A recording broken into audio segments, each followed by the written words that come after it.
nanti difotokan. Ya, atau foto pas lagi mau.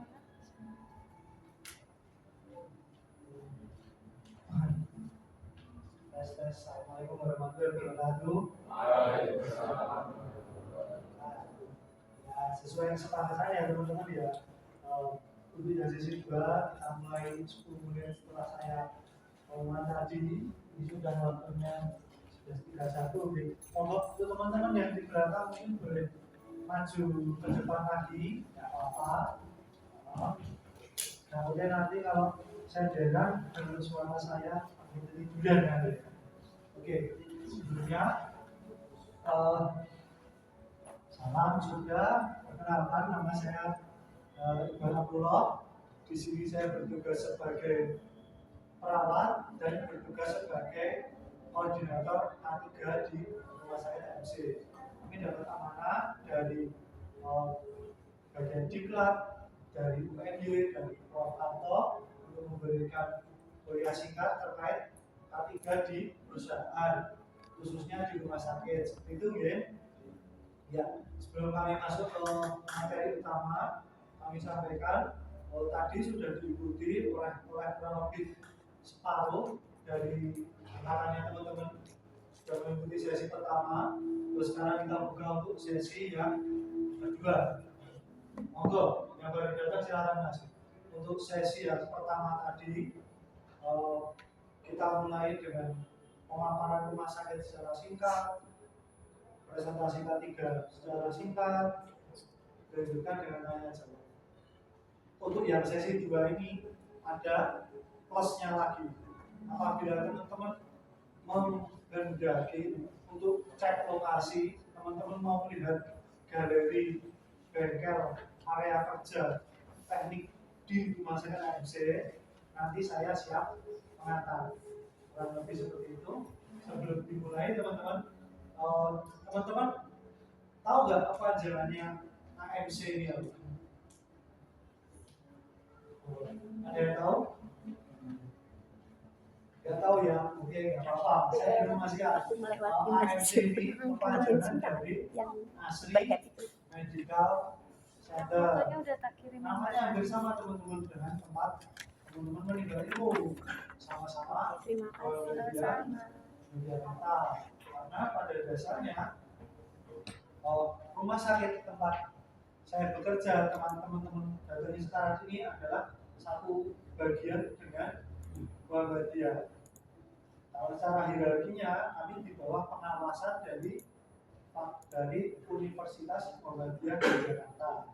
Jadi UNY punya lini bisnis usahanya adalah rumah sakit AMC Muhammadiyah Yogyakarta. Nah, teman-teman tanya, kok namanya Asri, Mas?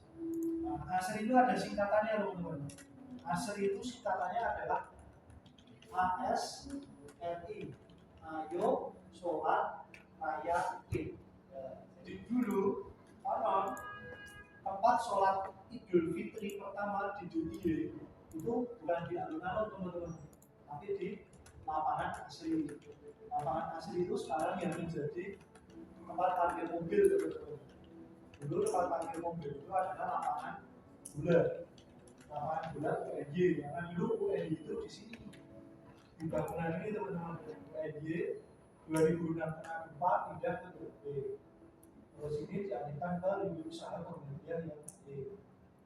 Jadi sekilas terkait AMC dan sekilas terkait sejarah nama Asri. Berikutnya, untuk teman-teman, apa ada yang pernah periksa ke sini? Belum pernah? Udah ada yang pernah? Periksa kemana? UGD atau klinik gigi? Klinik gigi betul. Kalau klinik gigi itu sudah berbeda manajemen dengan AMC. Klinik gigi itu jadi peraturan Permenkes yang baru itu satu atap itu tidak boleh ada dua rumah sakit. Jadi kita kan satu atap nih, AMC dan RSDM. Karena peraturan Permenkes yang baru, gedungnya kita, gedung UNY lama ini dibelah jadi dua, pakai tembok. Separuh ke selatan jadi rumah sakit gigi, separuh ke utara jadi rumah sakit AMC. AMC. Tapi tidak apa-apa, sama-sama UMY, sama-sama badannya. Yang lain kemana? Saya ke Didi, bebas nasa juga boleh. Di sini kita melayani layanan umum maupun layanan spesialis. Beberapa layanan kita buka 24 jam, beberapa terjadwal. Kalau IGD, laboratorium, radiologi, kita buka 24 jam. Layanan operasi, kalau teman-teman kena kecelakaan akibat kerja, biasanya nanti kalau parah langsung masuk ke ruang operasi. Kalau tidak saat jam tugas operasi, nanti petugasnya kita kita sudah melayani BPJS teman-teman. Jadi teman-teman yang punya BPJS apabila mengalami kondisi emergensi, nanti bisa datang ke IGD kami. Nanti kalau kondisinya teman-teman memang emergensi, nanti pelayanannya gratis di cover oleh BPJS. Seperti itu. Teman-teman, ini yang PPK satunya di area Gabeng, Biro Belajar, atau PPK satunya masih di tempat asalnya masing-masing. Teman-teman tahu PPK 1 enggak? PPK 1 itu tempat periksa pertama. Bisa puskesmas, bisa betul praktek. Ada yang dari luar Jogja? Luar DIY? Ada. Kalau teman-teman sakit gimana? Pulang. Oke.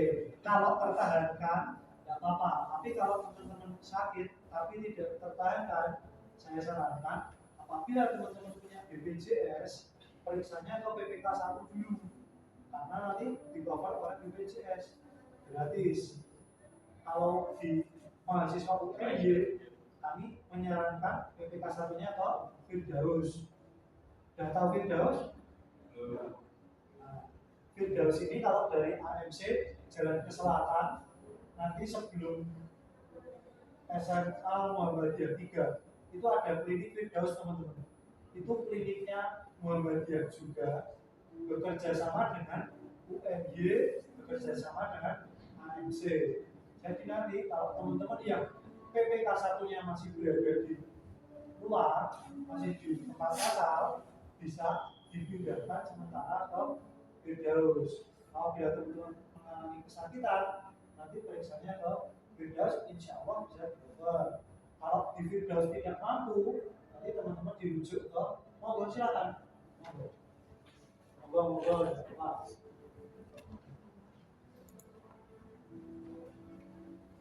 Apabila di Firdaus nanti tidak mampu, teman-teman butuh layanan karantina, butuh layanan spesialis, nanti teman-teman dirujuk ke sini.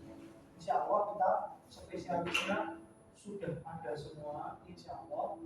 Ini yang belum ada, kita ambil seperti bedah plastik itu belum ada. Itu layanan bedah, layanan saraf, bedah tulang, insya Allah ada. Nah kita fokusnya ke K3, penyakit kerja, kecelakaan kerja, nanti areanya tidak jauh dengan IGD. Teman-teman ketika mengalami emergensi, ke dokter spesialis saraf ketika teman-teman mengalami penyakit pada saraf, atau dokter bedah apabila teman-teman mengalami kecelakaan yang mematahkan tulang teman-teman. Kurang lebih seperti itu. Ada yang mau ditanyakan sebelum saya mulai presentasinya? Tidak ada? Oke, kalau tidak ada pertanyaan, saya mulai dengan pertanyaan. Oke, ini sudah kenalan ya, nama saya Iqbal. Oke teman-teman tahu ini apa? Ayo, ada teman-teman teknik? Paku tembak. Oke, kira-kira apa hal terburuk yang bisa terjadi kepada user terkait paku tembak? User itu pengguna itu teknisi. Nah teman-teman dari teknik kan, ya, bisa kemungkinan teman-teman akan sering memakai peralatan modern ke depannya, karena tidak mungkin yang namanya perkembangan zaman, alat-alat modern akan sangat dibutuhkan oleh teknisi untuk meningkatkan produktivitas serta memberikan hasil yang lebih standar, karena semua terukur. Kalau masih menggunakan palu dan menggunakan paku, risiko hasilnya tidak standar karena pakunya bisa miring, pakunya bisa tidak masuk sampai ujung. Tapi kalau teman-teman menggunakan paku pneumatik, ini kurang lebih namanya sebenarnya paku pneumatik ya teman-teman. Karena ini kan monggo yang baru datang, copot sepatu silakan masuk cari posisi. Ini di sini biasanya ada selang. Selang nanti diarahkannya sumbernya ke kompresor. Jadi nanti cukup ditekan pelannya ini teman-teman, cukup ditekan, terus nanti dari pakunya ini maju ke depan, dia keluar. Cuma modal satu jari, tidak perlu modal dua tangan. Karena kalau mampu pakai dua tangan, risiko tangannya yang kena palu. Terus hasil pakunya yang masuk tidak standar antara satu orang dan orang lain, pukulan pertama dan pukulan ke 1000. Ya kan seperti itu. Tapi kalau pakai pneumatik, paku tembak pneumatik, cukup tempelkan sedikit hasilnya sama.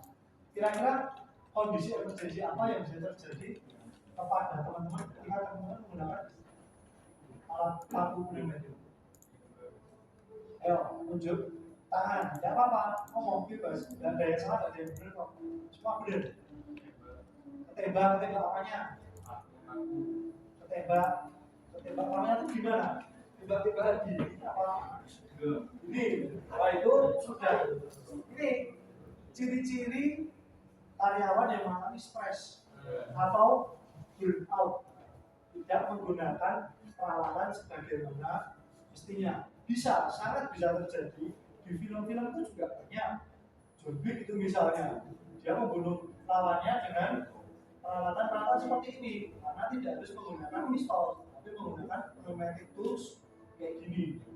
Tapi kalau itu kan untuk orang-orang yang tidak sehat ya teman-teman ya, secara mental. Tapi kalau orang sehat secara mental, sehat secara fisik, kecelakaan apa yang mungkin terjadi dari peralatan seperti ini? Monggo disebutkan. Monggo. Ayo, yang baru datang, Mas ya. Apa? Sebutkan aja. Kira-kira siapa? Apa? Oke. Oh, sebelahnya. Kira-kira Mas, apa kecelakaan yang mungkin terjadi saat Masnya menggunakan peralatan ini? Kecelakaan terburuk. Apa kira-kira? Logo gimana? Ini pakunya paku sini, sedikit gitu. Gimana? Coba. Ya apa? Siapa yang nggak ada yang salah? Kita sharing aja. Saya bukan berarti yang paling pintar, cuma saya tahunya. Ya, pakai angin. Sedikit.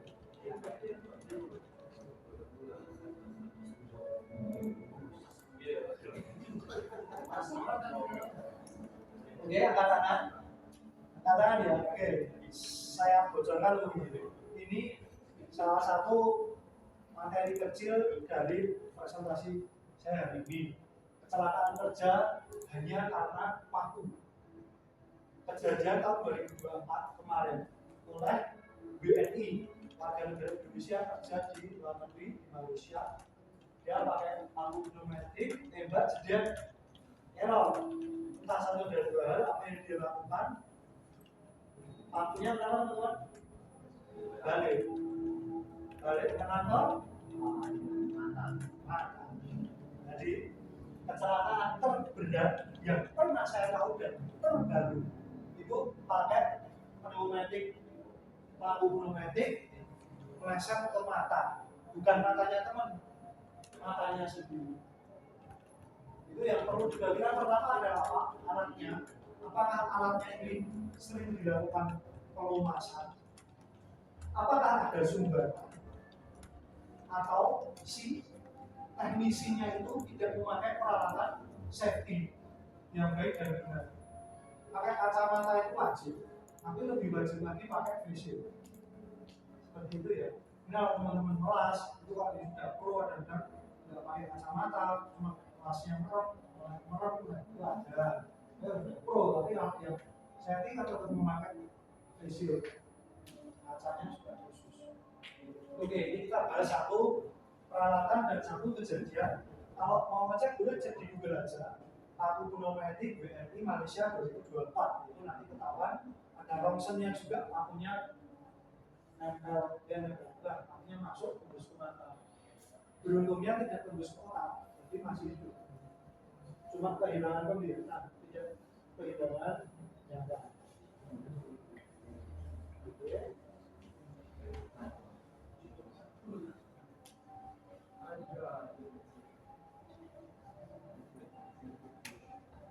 Oke, perkenalkan ini saya 2010 ya teman-teman ya. Sekarang 2025 ada pergeseran sedikit apa ya? 2025. Nah ini kita mau bahas tanpa bermaksud mengurangi kehikmatan dari adzan, nanti kita berhenti kalau adzan dari sini begini aja. Ini kan adzan masih dari. Oke, ini kita mau bahas tentang implementasi K3 di perusahaan. Tapi kita spesifikkan di area rumah sakit. Tidak butuh kemungkinan teman-teman besok akan bekerja di rumah sakit atau di perusahaan-perusahaan yang lebih besar skalanya dari rumah sakit. Kalau di rumah sakit untuk teman-teman teknisi ini sudah ada unit atau instalasinya namanya IPSRS, instalasi pemeliharaan dan perawatan rumah sakit. Jadi rumah sakit itu dirawat dan diperbaiki sama teman-teman teknisi.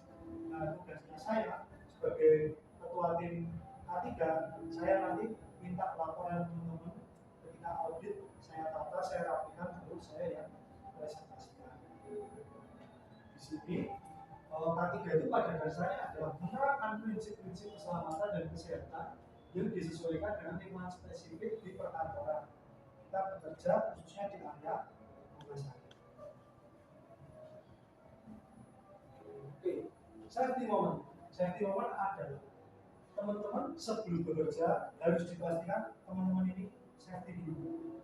Contohnya, bapak ini menggunakan peralatan yang safety walaupun belum full cover.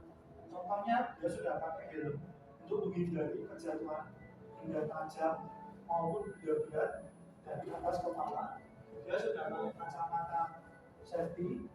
Setidaknya kalau ada percikan-percikan atau benda-benda halus yang masuk atau mau masuk mengenai mata bisa kesaring, terus cover masker untuk menghindari polusi-polusi udara dan potensi penyakit-penyakit yang bisa terjadi ketika itu sesama teknisi memiliki masalah kesehatan tersebut. Yang kurang apa teman-teman? Sarung tangan. Harusnya kalau bekerja itu mau silakan masuk, nggak apa-apa. Seharusnya kalau teman-teman bekerja yang di area, sini masih luas, jangan dulu nanti tendang, nggak apa-apa. Jadi tetap sebaiknya teman-teman teknisi ini kalau bekerja tetap memperhatikan safety, sarung tangan tetap harus dipakai. Jangan sampai teman-teman mengalami masalah kesehatan sepele sama masalah kesehatan yang berat hanya gara-gara tangannya kena benda tajam. Oke, pendahuluannya adalah pekerja di kantor, pekerja di perusahaan. Tidak hanya kami selaku teman-teman dari nakes, teman-teman dari non nakes pun juga memiliki peran yang krusial dalam mendukung perkembangan perusahaan dan berfungsi sebagai agen perubahan dengan mempromosikan usaha di lingkungan. Kalau untuk teman-teman yang levelnya sudah naik ke area manajerial, ke area supervisor, tentu tidak pakai sarung tangan seperti ini mungkin dimaafkan, karena mereka tugasnya ngecek checklist apa yang sudah, apa yang belum. Tapi tetap perhatian minimal mungkin dari area wajah atau dari ke atas terputih minimal. Terkait tangan mungkin dia pakai tablet, dia perlu checklist, itu nanti tidak di cover nggak apa-apa selama tidak dengan perawatan secara langsung. Risiko di lingkungan perkantoran di mana rata-rata orang bekerja 7 sampai 10 jam sehari terdapat berbagai aktivitas yang memiliki risiko serta bahaya masing-masing. Risiko-risiko seperti masalah kesehatan akibat postur kerja yang buruk, stres, yang mengakibatkan penyakit akibat kerja dan kecelakaan akibat kerja. Di sini kami temukan beberapa masalah penyakit akibat kerja. Mayoritas itu pertama adalah nyeri pada area tubuh, area sini terutama teman-teman itu disebutnya LBP. Yang kedua, masalah terkait pernapasan, karena teman-teman bekerja tidak menggunakan penutup hidung yang baik dan benar. Tentu ketika teman-teman teknisi bekerja, menghasilkan residu-residu berupa asap-asap yang mungkin terhirup. Itu kan asap-asapnya belum tentu sehat. Kalau mungkin sehari, 2 hari, seminggu, 2 minggu, sebulan, 2 bulan, teman-teman masih bisa bertahan. Tapi lebih dari 2 bulan, tentu ada penumpukan masalah yang terjadi di paru-parunya atau ini. Kalau teman-teman masih nggak mau berperilaku safety, ya nggak apa-apa. Nanti kalau kita ke IGD terus ke dokter paru, seperti itu. Ya semuanya kayak gitu. Oke. Berikutnya adalah tujuan. Teman-teman kenapa harus berperilaku safety, berperilaku yang baik dan benar, berperilaku sesuai K3 di tempat kerja? Karena dengan teman-teman menerapkan K3 yang efektif, perusahaan tidak hanya melindungi kesehatan dan keselamatannya karyawan, tetapi menciptakan lingkungan kerja yang lebih produktif dan harmonis. Jangan sampai perusahaannya sudah green flag, tapi teman-temannya yang red flag, itu kan bahaya. Yang baik juga buat kesehatan mentalnya teman-teman. Di sini adalah pertama adalah kita harus menurunkan risiko gangguan kesehatan mental dan psikososial. Gangguan mental ini adalah hazard yang tidak kelihatan teman-teman. Bisa saja antara teman sesama rekan kerja ini di area kerja datang salaman, ngobrol, tapi di belakang saling menggunjing. Itu salah satu perilaku karyawan yang mengalami gangguan mental. Mungkin ada pembulian dari senior ke junior, itu juga termasuk masalah gangguan mental. Dan itu akan ditemui di hampir semua tempat kerja. Itu adalah hal yang biasa ditemui, tapi jangan dijadikan kebiasaan, karena itu perilaku yang tidak baik dan perilaku tidak sehat. Karena apabila mentalnya sudah terganggu, mental health-nya sudah bermasalah, nanti teman-teman risiko mengalami stres dan burnout. Tentunya apabila teman-teman sudah stres, teman-teman sudah burnout, produktivitas teman-teman akan menurun, dan di satu sisi turnover-nya akan naik. Turnover itu apa? Turnover itu kesalahan peralatan-peralatan yang terbuat dengan percuma karena teman-teman bekerjanya setengah fokus. Teman-teman tidak bekerja dengan fokus, harusnya proses pekerjaan teknik itu membutuhkan 1 jam, teman-teman membutuhkan waktu 2 jam. Teman-teman tidak perlu lembur, teman-teman menjadi perlu lembur. Itu karena teman-teman mengalami masalah stres dan berikutnya adalah mengurangi risiko seperti kebakaran, masalah listrik dan bencana. Masalah-masalah kebakaran, gangguan listrik dan bencana ini, masalahnya itu sangat jarang sekali. Di DIY itu kejadian itu masalah terkait ini itu yang viral itu cuma 1 tahun 2024. Nanti kita share linknya.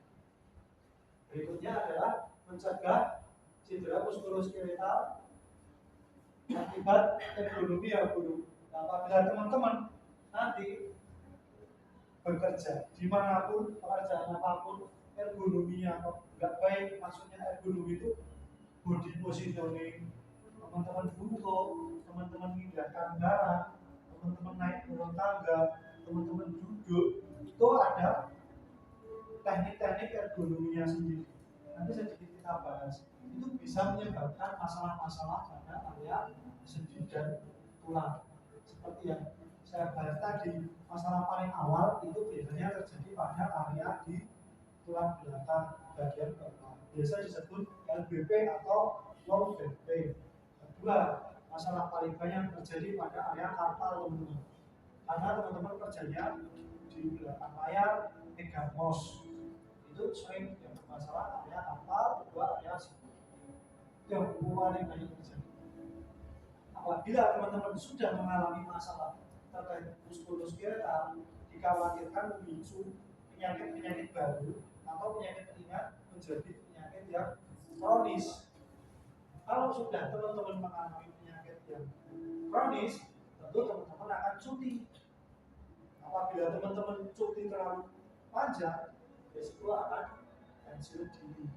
Nah, itu lebih bahaya lagi, besar kemungkinan akhir teman-teman kalau sudah pensiun dini, karena usia produktif yang mengalami penyakit akibat kerja atau kecelakaan akibat kerja besar kemungkinan ya sulit bisa berkembang blow up skill up lagi, sulit, walaupun bisa tapi sulit. Berikutnya adalah meningkatkan produktivitas dan hubungan.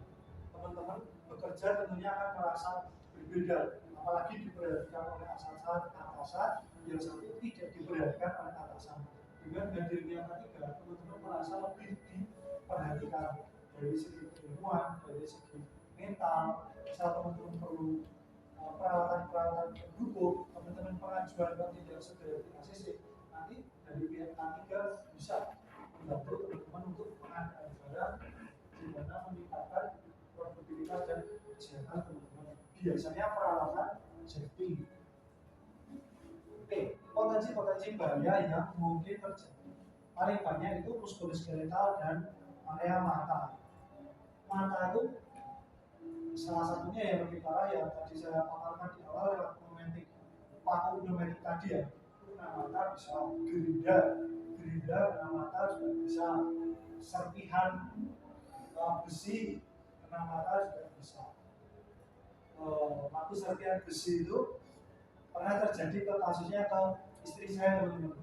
Itu di tahun 2017 istri saya kena serpihan biji besi. Jadi dari kita lewat tukang las itu, lewat tukang lasnya itu melakukan gerinda, mungkin biji-bijinya terlempar kena angin masuk ke mata istri saya, ada 3, diambil 3 gitu, 1 biji besi kecil itu 250, itu ada 3, itu dasar teman-teman. Jadi ya safety nomor 1, biasakan pakai face shield setiap kerja, karena kalau itu terjadi ke orang lain ya tentu teman-teman belum tentu mendolimi, tapi kalau itu terjadi ke diri teman-teman sendiri ya itu teman-teman boleh ke diri kalian sendiri. Modalnya cuma face shield aja. Berikutnya adalah sanitasi dan kebersihan. Teman-teman di teknik mesin ini hampir 90% untuk bekerja dengan besi. Betul? Betul. Potensi masalah apa yang terjadi pada besi? Apa? Korosi. Selain korosi, karat. Betul? Sama ya? Oh ya, maaf. Oke. Potensi masalah yang terjadi pada besi atau benda logam lain itu adalah karat. Teman-teman harus bisa menempatkan peralatan-peralatan yang mungkin mengalami korosi atau peralatan-peralatan yang terdapat karat jauh dari jangkauan kulit teman-teman. Karena kalau teman-teman sekali kena besi berkarat dan itu tidak ditangani dengan baik dan benar, potensi teman-teman terkena penyakit tetanus. Dan penyakit tetanus itu biasanya muncul setelah 3 hari untuk teman-teman yang kekebalan tubuhnya baik. Kalau untuk teman-teman yang kekebalan tubuhnya kurang baik, itu biasanya lebih cepat, mulai dari badan panas, menggigil, kemerahan, lukanya gatal, lukanya bernanah, seperti itu akibat dari tidak menjaga sanitasi, placement dan kebersihan yang baik. Solusinya gimana mas? Salah satu solusinya di tempat kami itu untuk peralatan-peralatan tajam, korosif yang berpotensi terdapat karat itu ditempatkan ke tempat-tempat tertutup dalam bentuk kayu maupun plastik, tidak dibiarkan di tempat terbuka, terhindar dari cahaya matahari secara langsung, tidak lembab dan tidak kena tetesan air. Karena yaitu risikonya kalau sampai kena kulit, kita tidak pakai proteksi, potensi masuk tetanusnya tinggi. Berikutnya adalah stres mental itu tadi, mengerjakan dulu. risiko human error-nya tinggi, turnover-nya tinggi, dan ini hazard.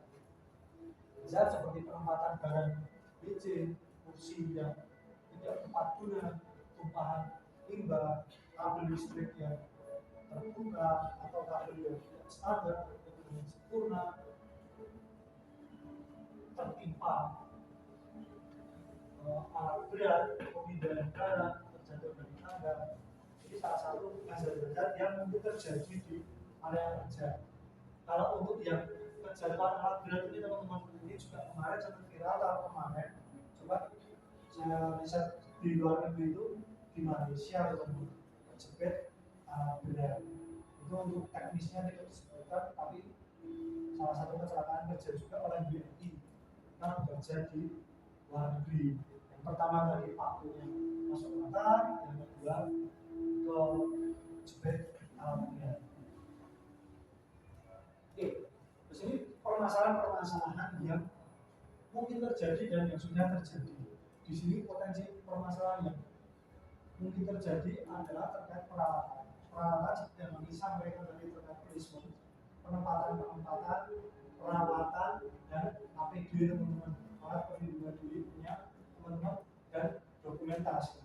Diusahakan teman-teman, setiap teman-teman bekerja, kalau bisa mulai dari kuliah itu ditulis jam berapa sampai jam berapa melakukan apa, foto sebelum dikerjakan, foto sesudah dikerjakan.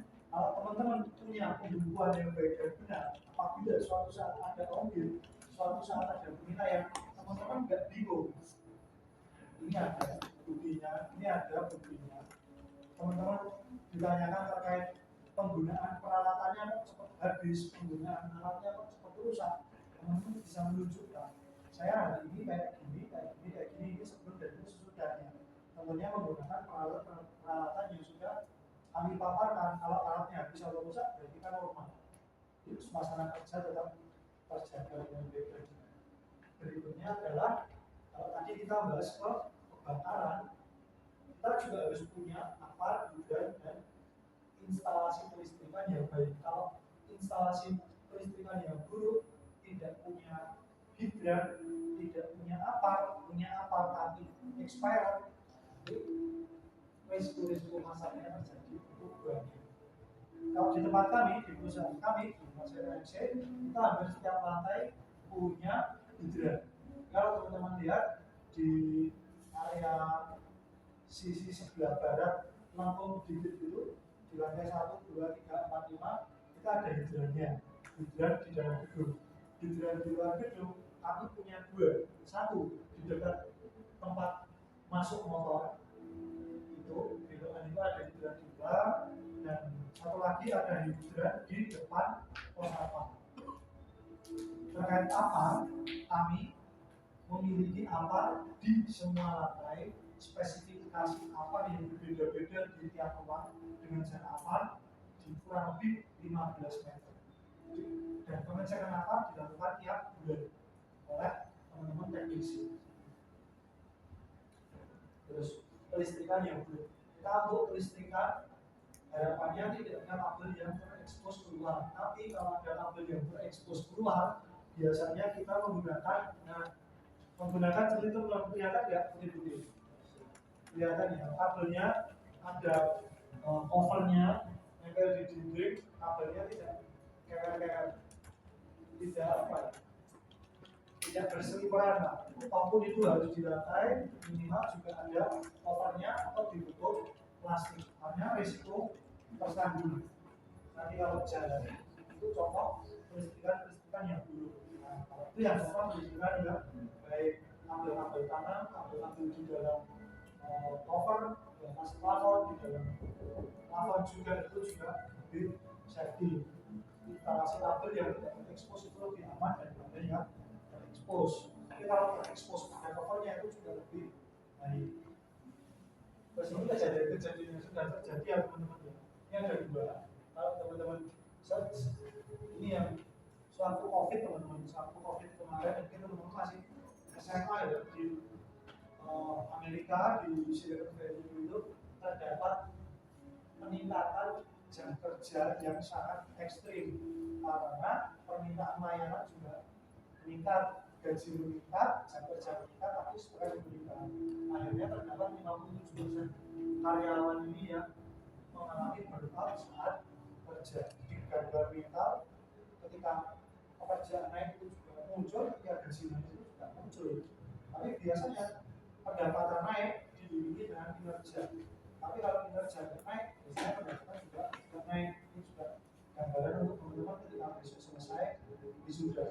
Yang burnout ini atau stres yang bisa mengatasi ya teman-teman sendiri, dilakukan dengan cara yang positif maupun negatif.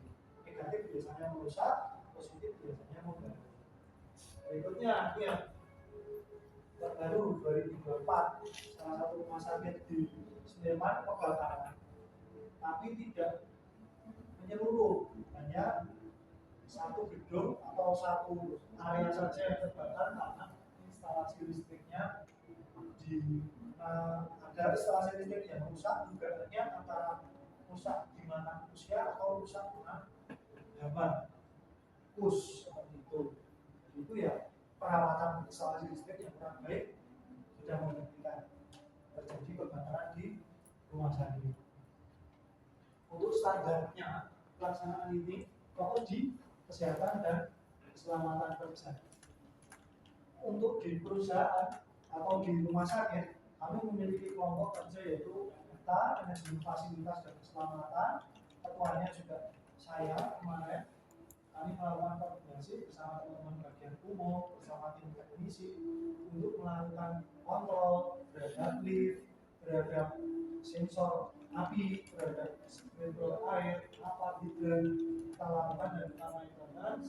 Terus kita ada video safety briefing untuk seharusnya tadi diputar ya teman-teman ya.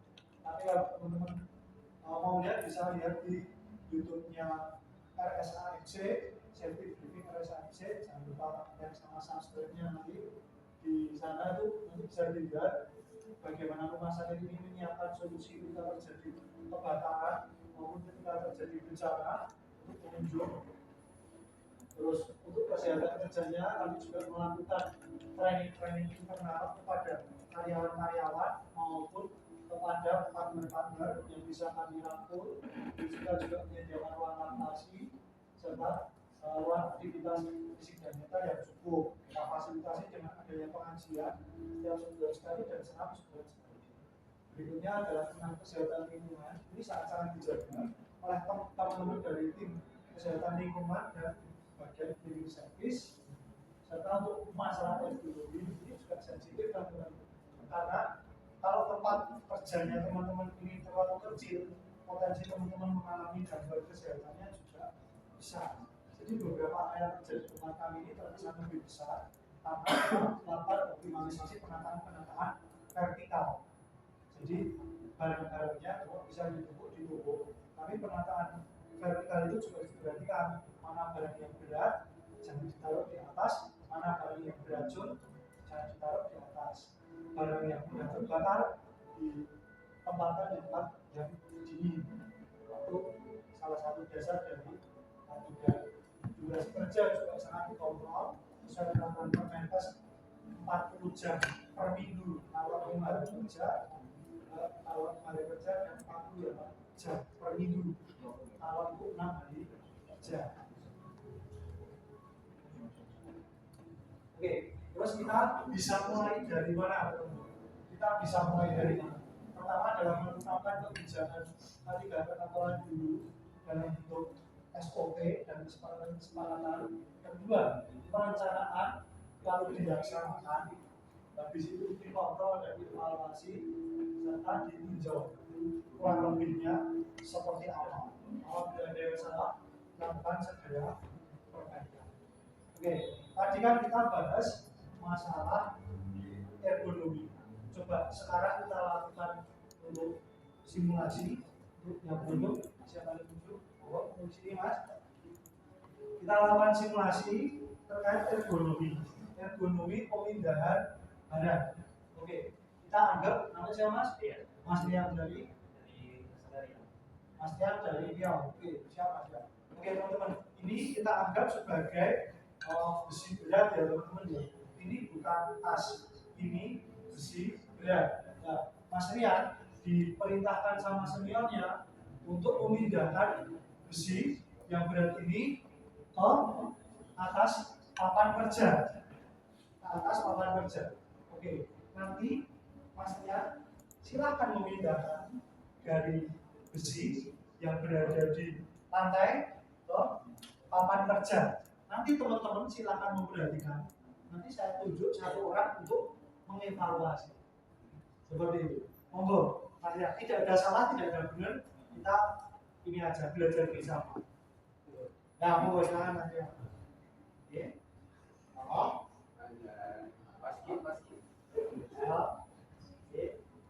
Oke, siap. Oke, itu yang pertama. Sekarang Mas Rian menghadap sana. Tadi kan Mas Rian gini menghadap ke penonton. Nah, mungkin penonton tidak melihat seperti yang saya lihat. Sekarang Mas Rian ini cara ambilnya. Oke, teman-teman dilihat ya. Jelaskan ya. Mas Rian kurangnya apa, Mas Rian lebihnya apa. Nah, Mas Rian ambilnya dari sini. Oke, oke, oke, oke. 3, 2, 1, monggo. Oke. Tidak apa-apa, tidak apa-apa. Oke. Tidak apa-apa, tidak apa-apa. Oke. Oke, bisa dilihat ya teman-teman ya. Jadi dilihat teman oke. Kita beri tepuk tangan dulu terhadap. Terima kasih Mas Rian. Saya minta satu orang relawan buat mengoreksi Mas jaket biru, monggo. Ya apa? Apa kesini? Bentar aja. Oke.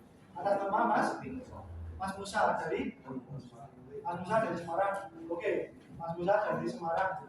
Tadi sudah melihat Mas Rian melaksanakan tindakan pemindahan barang dari lantai ke meja kerja.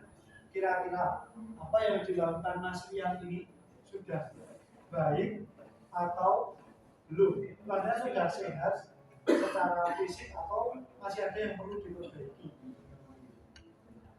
Saya kurang tahu sih Pak, kalau dari saya pribadi yang bisa dikoreksi salah satunya adalah posisi ketika mengangkat bagian kaki itu tadi kan sedikit ada membungkuk gitu kan, dan itu kan bendanya kan berat.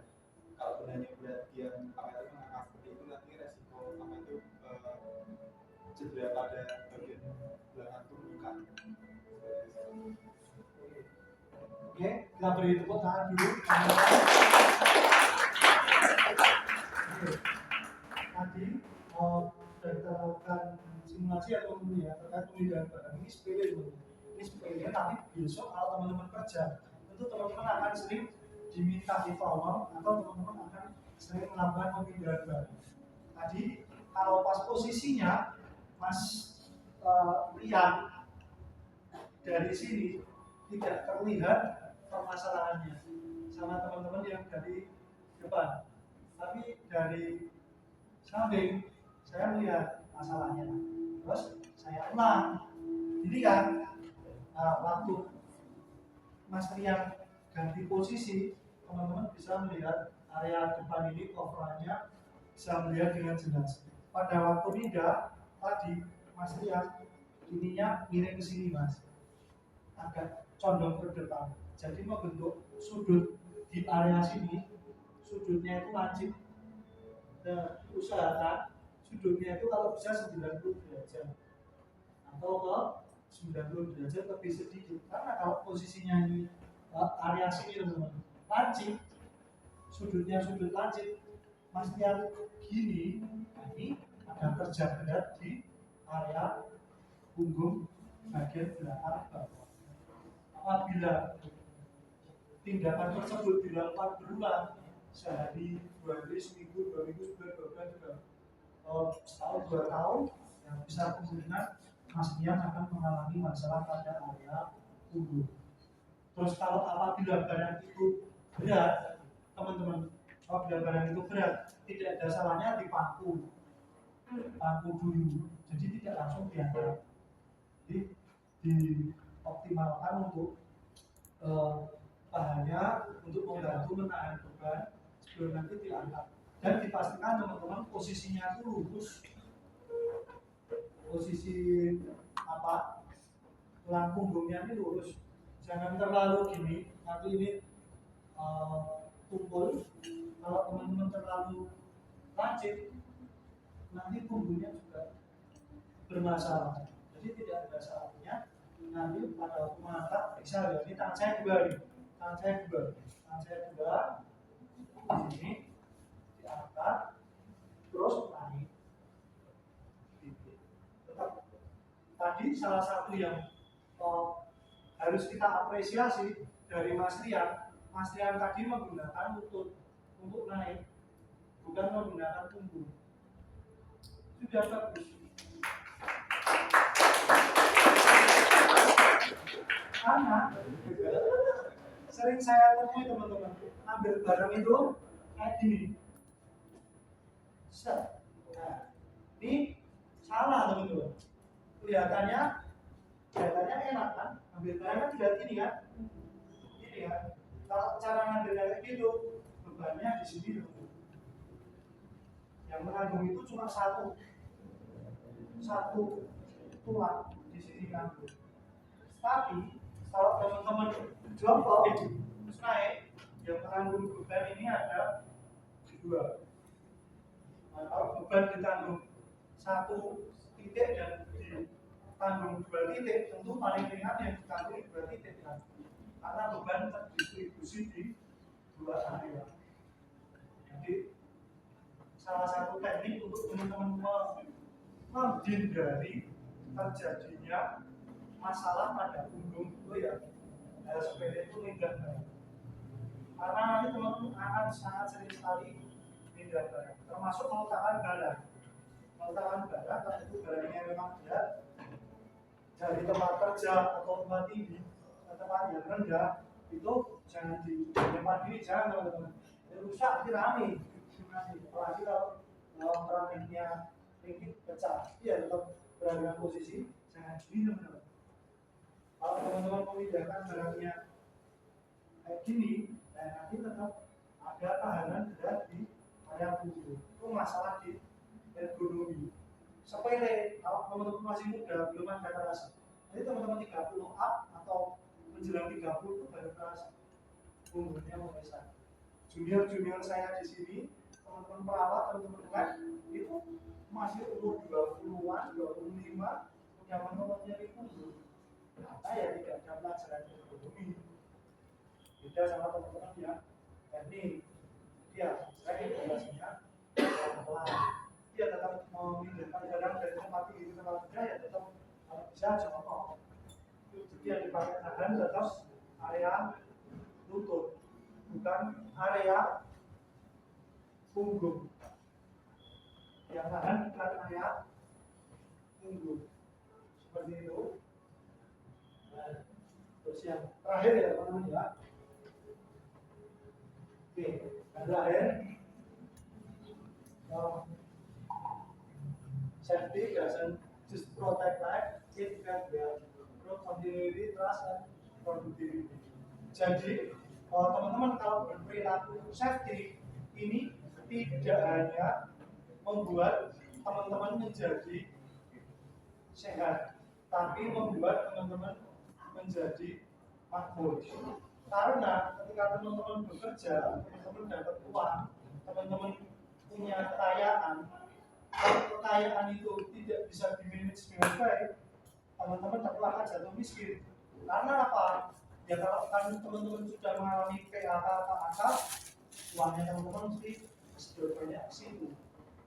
Antara teman-teman kena penyakit saraf atau teman-teman kena penyakit tulang, itu obatnya mahal semua teman-teman. Tidak menutup kemungkinan dari teman-teman kaya bisa jatuh miskin. Tapi kalau teman-teman bekerja mengumpulkan tabungan yang cukup, teman-teman berperilaku hidupnya baik, dijaga dari segi ekonomi, safety-nya dijaga di area kerja, tidak menutup kemungkinan kekayaannya teman-temannya akan awet menjadi makmur. Tidak hanya kaya, tapi makmur. Itu dua hal yang berbeda. Supaya bisa makmur, ya teman-teman harus safety. Pada saat memiliki uang, dijaga, bukan hanya uang yang dijaga, tapi tubuhnya teman-teman juga harus dijaga. Salah satunya dengan penerapan safety K3 di area kerja. Kurang lebih seperti itu. Ada yang mau ditanyakan? Monggo. Kalau ada yang mau tanya boleh. Sebelum saya tutup.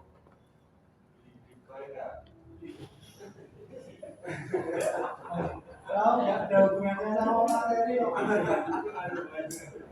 kita marah-marah, ya balik marah-marah.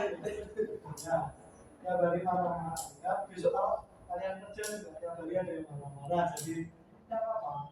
Anggap aja sebagai penyemangat hidup ya, tiap hari marah-marah, tidak apa-apa. Monggo. Ada pertanyaan teman-teman atau masukan atau saran? Teman-teman sudah lihat apa selama dari tempat parkir ke sini? Apa ada yang dirasa janggal? Kenapa ini dijaga di dinding? Kenapa kok ini dikasih plaster? Kenapa? Monggo, yang mau tanya boleh? Di tempatnya kurang safety Pak, HP saya hilang Pak.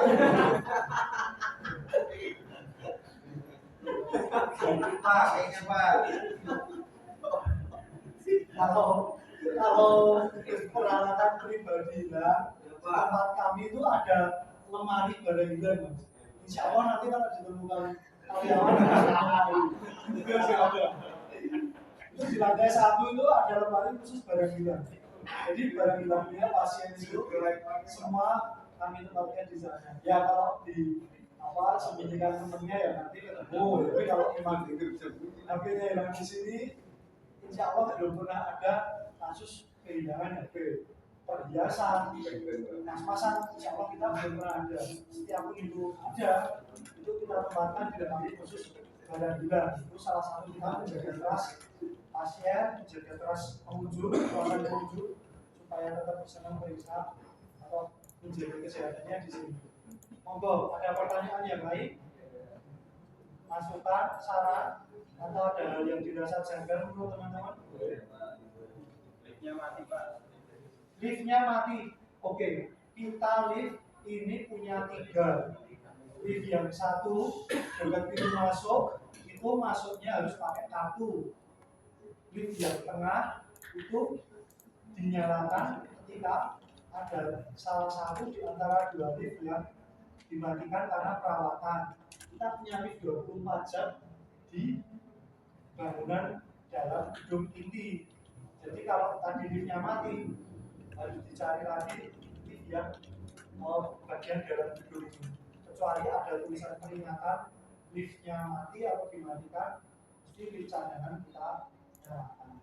Jadi kalau teman-teman juga nggak bisa, kalau liftnya mati itu lift yang perlu kartu khusus buat pakai.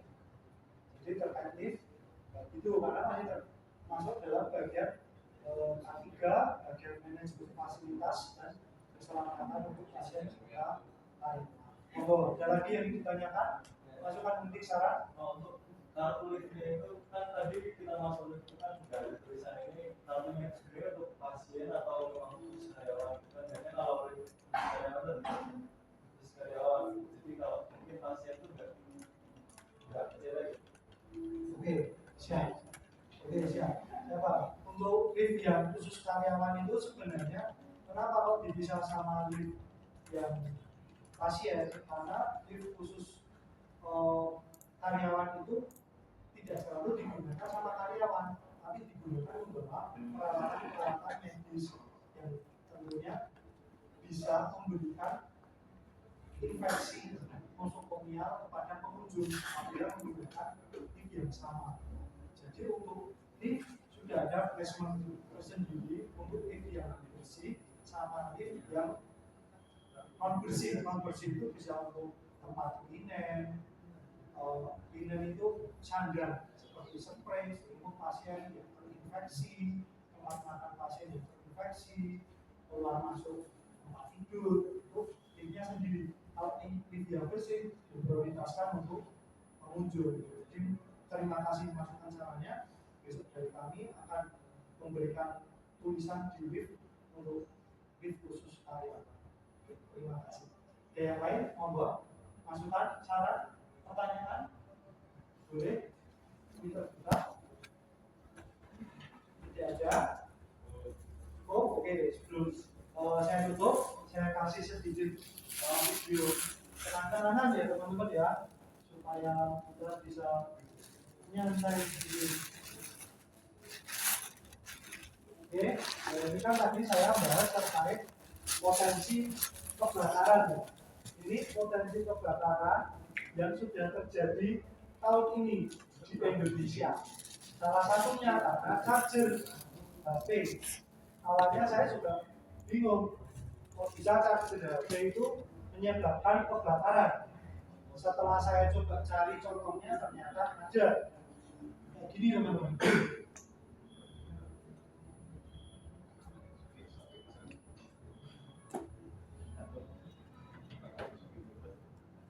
Ya kan?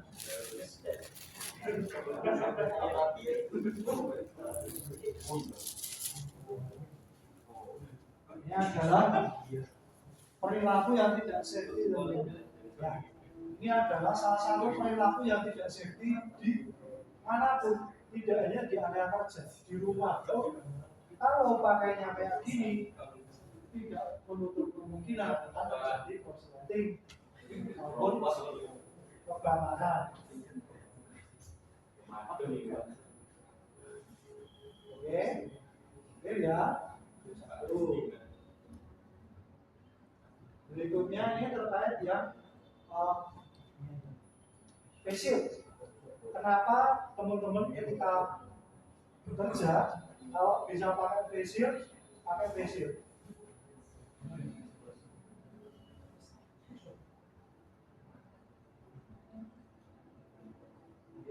Ini teman-teman, kelihatan nggak? Bukan nangisnya. Nih, kelihatan nggak nih? Gerinda. Ini gerindanya jepat atau mencelat atau terlepas dari mesinnya, terus dia terlempar mengenai face shield. Nah, beruntungnya pakai face shield sih mbak ini. Jadi cuma nangis, matanya aman, pipinya aman, kepalanya aman. Contoh, kenapa kok safety menyebabkan berarti? Ya karena ini tadi teman-teman modal face shield, tapi teman-teman nggak perlu operasi bedah plastik, kepala lehernya teman-teman aman. Tinggal ganti face shield yang baru. Ini salah satunya sebelum yang terakhir ya. Yang terakhir ya teman-teman, terakhir ini adalah tutorial bekerja di tempat tinggi menggunakan harness, tapi cara yang salah, cara salah ya.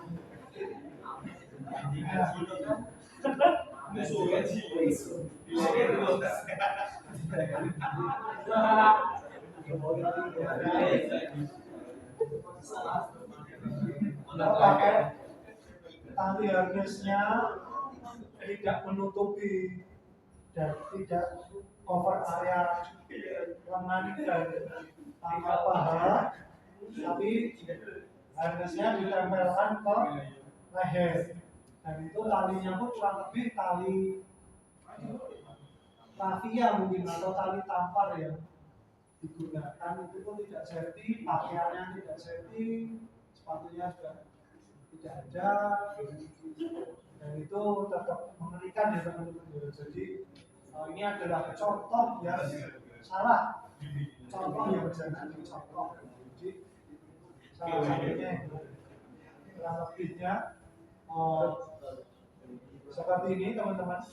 Untuk beberapa materi yang bisa saya sampaikan, jika ada pertanyaan, masukan, saran, saya terima, monggo.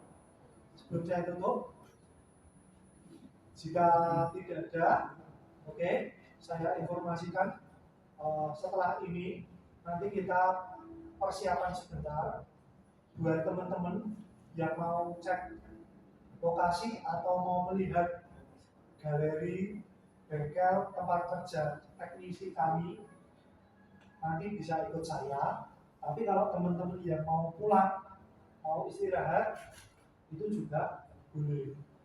Jadi yang mau pulang saya perkenankan, yang mau ngecek lokasi dan bengkel kami, galeri kami, dokumentasi dari kami, nanti juga saya antar. Saya minta waktu koordinasi kurang lebih 10 menit. Kalau petugasnya sudah ready, nanti kita langsung muncul. Kalau yang mau pulang juga boleh, saya persilakan pulang. Wassalamualaikum warahmatullahi wabarakatuh. Waalaikumsalam warahmatullahi wabarakatuh. Monggo hati-hati di jalan ya, pulang teman-teman.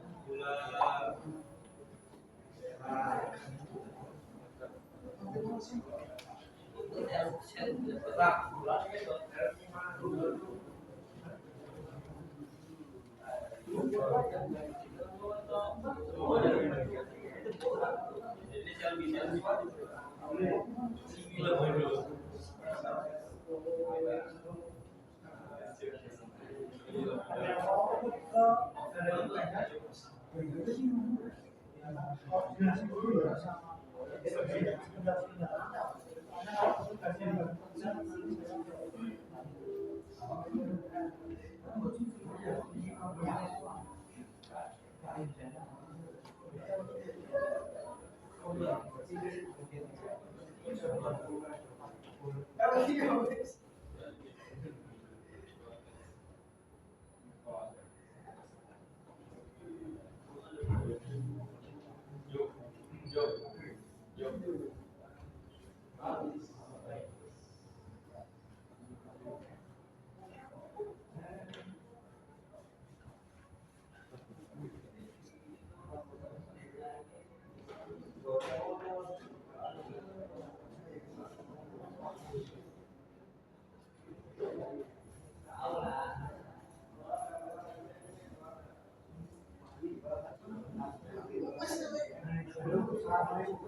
Mas,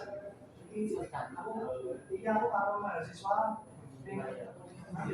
lokasi ya.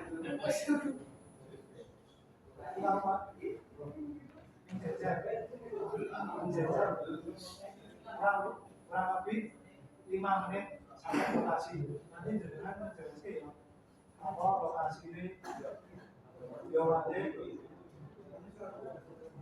Aku menjelaskan tentang dokumentasi seperti apa